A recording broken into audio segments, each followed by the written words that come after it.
I obviously know about you, your story. Again, we've seen each other at this show, it feels like a dozen times. But for those of you who may have been living in Iraq and don't know, who are you and how'd you get here? So my name is Kyle Kravitz, and I am a humble hobbyist who started with my card collection like anybody else. Growing up, all I wanted was to be future ball player for the Yankees, and I was playing all my sports. I had my entire card collection. I loved autographed memorabilia. I'd go to the ballparks, go get autographs. I was one of those grapher kids running around like a nut job, just trying to even hustle then. And even at that point, I was seeing it almost as a business opportunity. I was 13, 14, 15 years old, going getting autographs, flipping and trading the autographs I was getting, going to get cards, flipping and trading those. And it all stems from that seed of just a passion for what I was doing and having a vision at that point. But I got to college and, did college, learned what girls were. I was like, okay, I'm gonna put cards on the shelf for a few minutes here, circled to the back end of college, and I had to figure out what life was gonna look like after that. What do I love doing? What do I wanna do every day? And I pinpointed exactly what I needed to, which was the hobby, collecting, being around it. So I got right back into it, actually at first trying to fund my collection and just things I would want. I was preparing to go into the world with a regular job, and I said, you know what, maybe I can make this my job, my career. Yep. And that's what it all stems from originally. Put my head down while I was still in school, and I'm sitting in the back of my classes. I was in the back of my MBA classes, just flipping on Instagram, eBay, and trying to make sure that by the time I walked out of there, I had what I wanted. And sure enough, by the time I was finishing up and had my degree, I had an up and running business, enough so that I can continue, and it is built and grown, and I stuck with it. And even when it got tough, didn't give up on it. And there's a whole lot in between then and right now, but that's the main course of how we got here. That's awesome. We have, I knew bits and pieces of that, but I didn't realize, we had similar, they're differing, but there's similar stories. Like, I built my career while right out of school. I'd got a job. I was like, hey, got to get that 9 to 5. That's where I got into Gary's content. I know we both share a mutual, admiration for Gary Vee. Sure. Was watching his content, and my wife and I were going to get married, and it was like, hey, I'm going to pay for the wedding through the flipping game. So I was trying to build that business, obviously collect, enjoy it, the hobbyist, right? Like, still love this, but still want to try to make this a 9 to 5. And the idea was, hey, if I can make $45,000, $50,000 a year doing this, I'd be much happier in life. Let me try it. So I love the idea of like building it while you have that time, because I had it, and it sounds like you did too. And then you get to the point where it's like, cool, I'm ready, and this is perfect timing, and let's see how it goes. That was exactly what it was. And I remember I called my grandfather, so I still talk to him about it to this day, but there was a day I can pinpoint, like a phone call, and I said to him, I'm gonna figure this out. I don't know what it's gonna look like, I just know that I wake up walking out of school and continuing this. Yep. I know I'm gonna find a way to do it. It has to be that.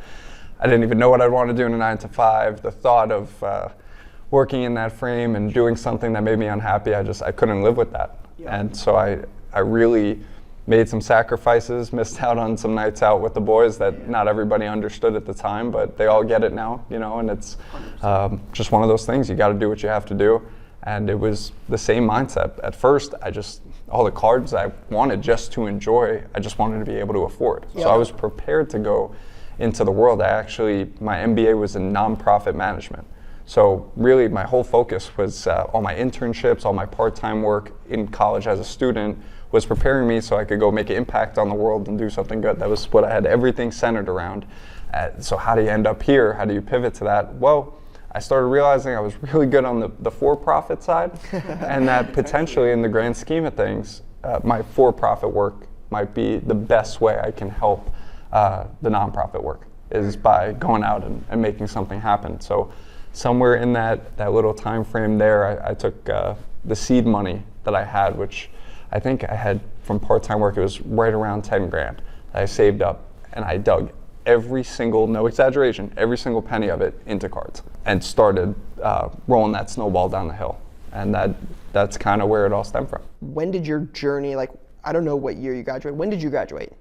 I graduated, so 2019 undergrad, and then 2020 in the winter with my master's. Gotcha. So like, so you basically got in like peak market then. You got in at a different time now versus like So where we are now versus then. Right, so it was an interesting time for sure. There were pros and cons to that, I'll say For this. sure. I got some huge wins that I may not have deserved to, and I took some huge losses that I also did not deserve to, I Yep. could say that. So it all came with that, and you know, a lot of people harp on the time frame that it came within.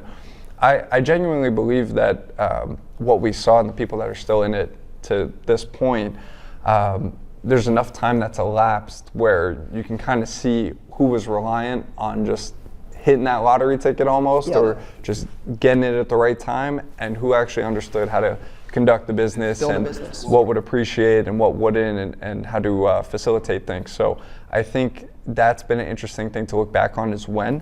And there's a lot of energy around it, but what did you do with that? And did you take the opportunity to learn how to do it properly for when not everything that you sure. touched 5X's overnight? Yep, properly, the right way. Again, like the 5X thing is crazy. I mean, I remember that August, September of 2020. Like you bought it, and by the time you got it in the mail, it was worth more money. Right. You know, Zion 10 Prisms got to $1,000 almost. Like Yep. the market was in a much different time. But again, if you did it the right way and you're playing the long game, you could have built something cool, and you know you're still here. And I think that, you know, I didn't bring it up as like the timing thing meant anything, you know.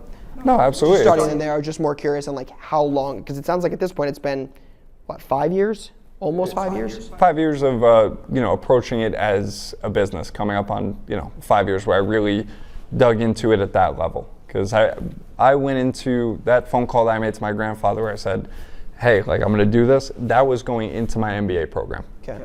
I said, I have this time frame that I've allotted myself. I did real well as a student, you know, and got that opportunity and said, I'll take my master's. And you know what? If nothing else happens, I will take my piece of paper like everybody else, and I'll go and I'll find that job. And that's what I've been training for. That's Yep. what the education was for, right? Or I'm going to have this figured out. That was always what I knew I wanted, what I felt like I needed. It got to the point of feeling like I needed to do this. For sure. And yeah, I distinctly I remember, can't tell you what was on the board because I wasn't paying attention to the class, but I remember being in the back row and I had my laptop set up, eBay, Instagram on my phone. There was one time where I was looking up like 2014 Prism World Cup. I was kind of trying to get in on that early as I saw it ticking along, and people were realizing the appreciation of Prism in general, and then that set and the Messi and Ronaldos, and then how hard the color was to come by. And I'm popping raw ones that I'm getting ready to pick up and then send in a grading order if any are clean. I mean, like, those are things that I distinctly remember about this journey, and it seems like something so simple, but all of that is what amounts to what it is now. I love it. Yeah, it's crazy just hearing you talk about it, because I think about it and I'm like, I did this. I sat in there with 2 computers, watched Gary Vee and flipped cards and scrolled eBay and then did a little bit of data work. And I'm like, the need thing is so true. It's like I sat there and I'm like, I can't do this forever. I need to understand if I can make this work. And I viewed it the same way you did, because it was always like, my degree, you go to school for it, you learn it. Yep. That was always the backup plan. It's like, this is my fallback plan if I try cards and it doesn't work, but at least I can say I did it, because I feel like I wake up every day and I need it in my life. So I resonate with that so much, and I think a lot of people do.